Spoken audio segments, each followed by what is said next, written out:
This is the Truth Network. It's Storytime, Memaw, an answered prayer for stories that point children to God. And here's today's story with Joanne Vickner. We've been vandalized. Hi, I'm Johnny Boy, and I did the dumbest thing ever a few years ago. I was bored and thought it would be fun to sneak out at night and roam the neighborhood. I know you're thinking that's crazy, and you're right. It was, but I did it anyway. I live on a dead-end street near my grandparents, cousins, and two of my best friends. I had it all planned out. That evening was no different than the others until I went to bed. I slipped under the covers wearing a black t-shirt and dark sweatpants. When everyone was sound asleep, I snuck out, put on my sneakers, grabbed a can of paint from the tool shed, just in case, and headed out. Eventually, I came across a garage. It was too dark to tell, but I think it was Mr. Boudreaux's. I got the strangest impulse.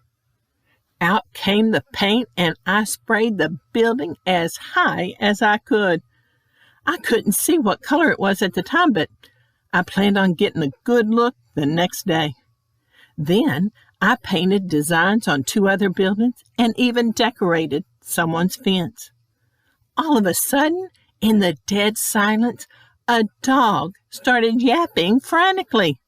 I hurriedly made it home, hid the paint, and tippy-toed to bed. The next morning, we heard Mr. Landry screaming, "We've been vandalized! Vandalized!" Dad plunked down his cup of coffee and we ran outside. Our neighbors had swarmed the street and were taking note of my colorful artwork. Someone asked, "Who would do such a thing?" Weston and Jathan were standing next to me when I chimed in, "Yeah, who would do such a thing?" Oh no, somehow I painted my grandma's house. Well, that was so much fun that night, I went out 2 nights later and dotted a few more buildings. About 2 a.m., Miss Anna turned on her porch light and came outside talking on her cell, so I hid. I heard her say, "Ruth, turn your lights on and come outside. The creep with the paint is back." She came out and they started yelling, "We're going to catch you, you rotten kid."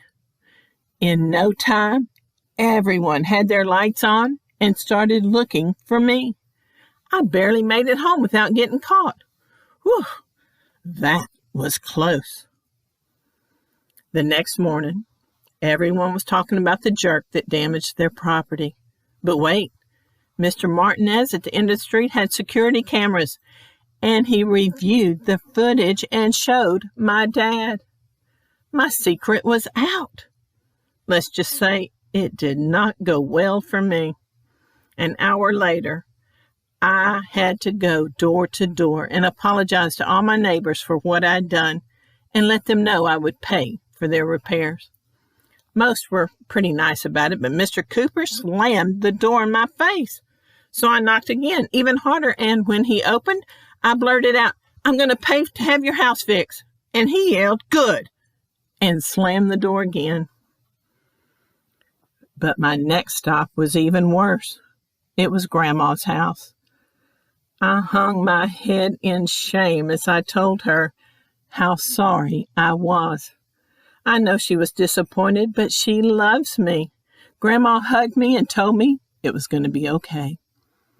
The cost to cover my total lapse of judgment came to $1,027.63.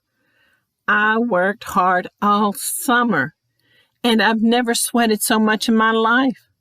6 days a week, from morning till night, I cut grass, sacked groceries, cleaned out garages, and did odd jobs to make money.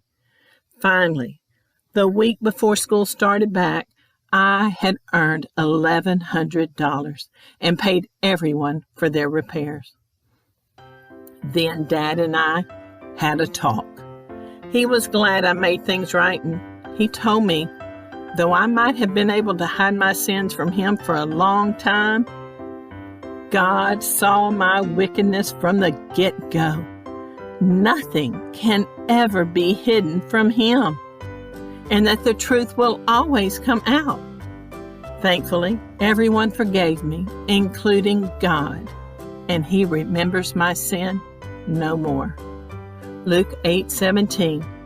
For nothing is hidden that will not become evident, nor anything secret that will not be known and come to light.